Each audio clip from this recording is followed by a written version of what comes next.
Beleza, pessoal? Vamos lá. Hoje vamos falar um pouquinho sobre o fascismo italiano, né? Fascismo italiano aí do início do século XX, pós Primeira Guerra Mundial. Tranquilos? Então, bora para a aula. Nós precisamos entender que alguns fatores foram fundamentais aí para o entendimento, né, do porquê que surgiu essa questão relacionada ao fascismo, tá?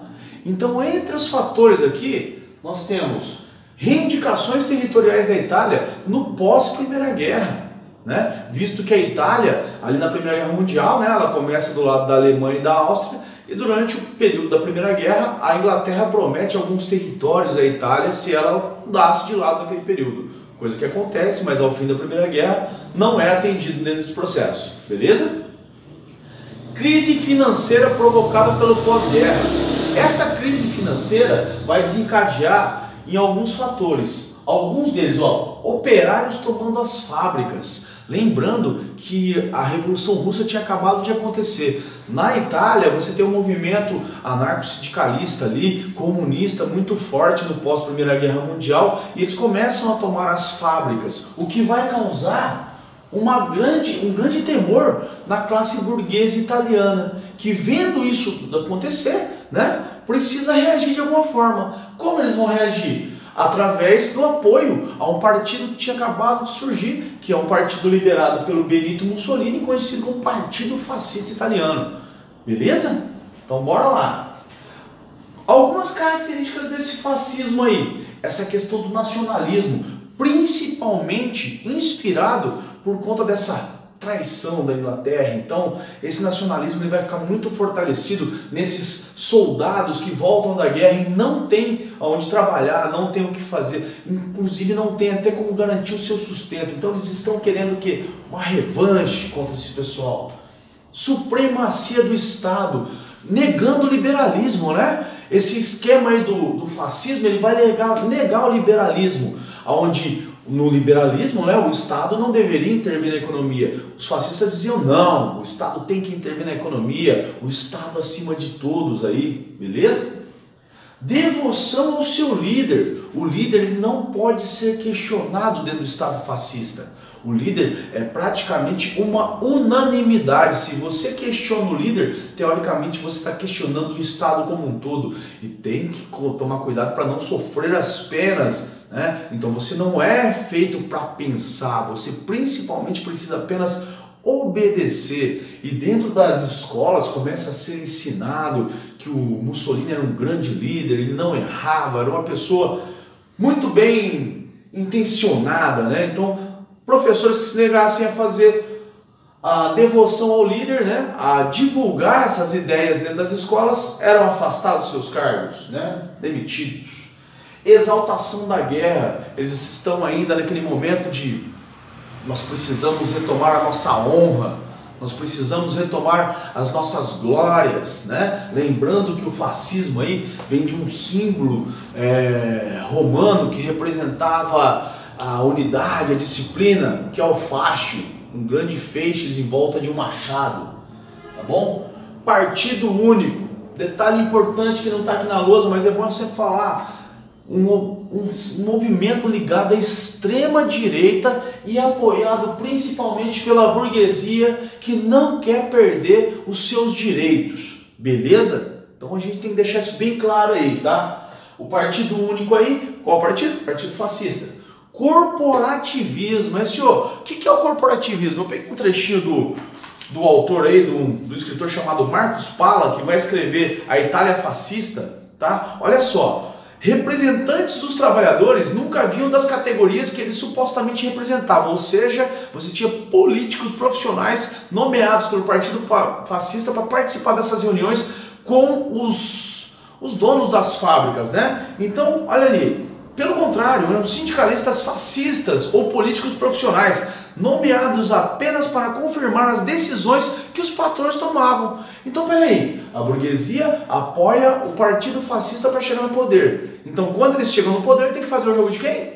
Da burguesia. Beleza? Aqui, os capitalistas tinham tanto poder que podiam adiar e até anular as medidas corporativas que lhes fossem desfavoráveis. Então, no papel, a ideia do corporativismo seria uma conciliação entre as classes. Na prática, não. O patrão sempre vai sair vencedor nessas demandas aí. Então, basicamente, esse corporativismo era apenas para que as decisões dos patrões chegassem até os trabalhadores sem eles terem condições como se diz assim, de questioná-la, visto que os sindicatos nesse período foram todos eles fechados. Muito bom. O líder, como eu já disse, né, Benito Mussolini, vai ser nomeado Dulce, palavra que denomina aí líder.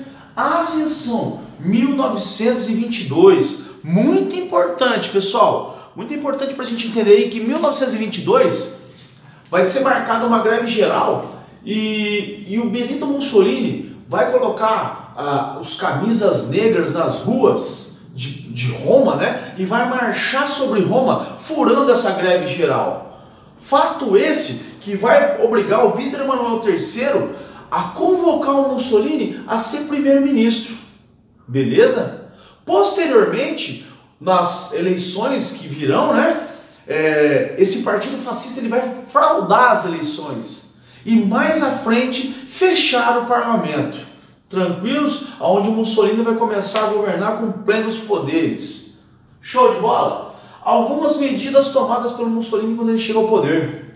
Eliminação da oposição, ou seja, lideranças sindicais, lideranças partidárias ligadas a movimentos sindicalistas, sejam anarquistas ou comunistas, foram perseguidos, muitos deles mortos, outros encarcerados e encarcerados sem a menor estrutura, acabaram morrendo dentro do cárcere, tá? Então ele vai eliminar literalmente a oposição, vai criar a Carta del Lavoro, a Carta do Trabalho aí, né? Que vai instituir essa questão do corporativismo, tá bom?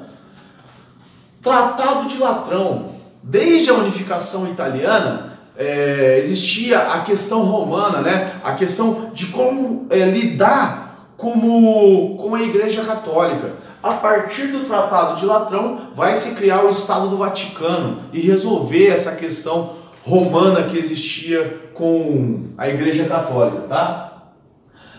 Para absorver a mão de obra excedente, ele vai criar inúmeras obras públicas, tá bom?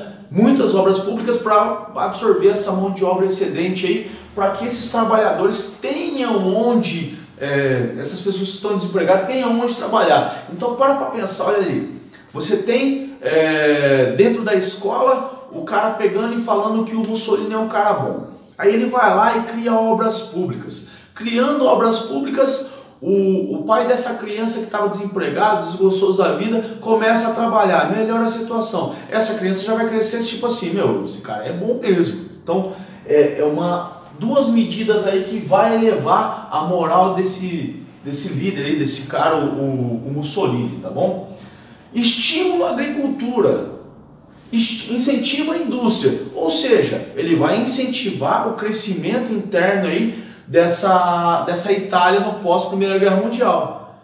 E vai tentar, como se diz assim, por conta dessa intervenção do Estado direta, ele vai conseguir, de certa forma, desenvolver internamente esse processo. E por fim, em 1935, como eu disse, né, essa exaltação da guerra aí, no fim do século XIX, os italianos haviam sido vencidos pelos etíopes, tá? No norte ali da África. Então, em 1935, para recuperar a moral, para recuperar a dignidade dos italianos, o Mussolini vai decretar a invasão da Etiópia, onde mais de 200 mil homens vão invadir a Etiópia.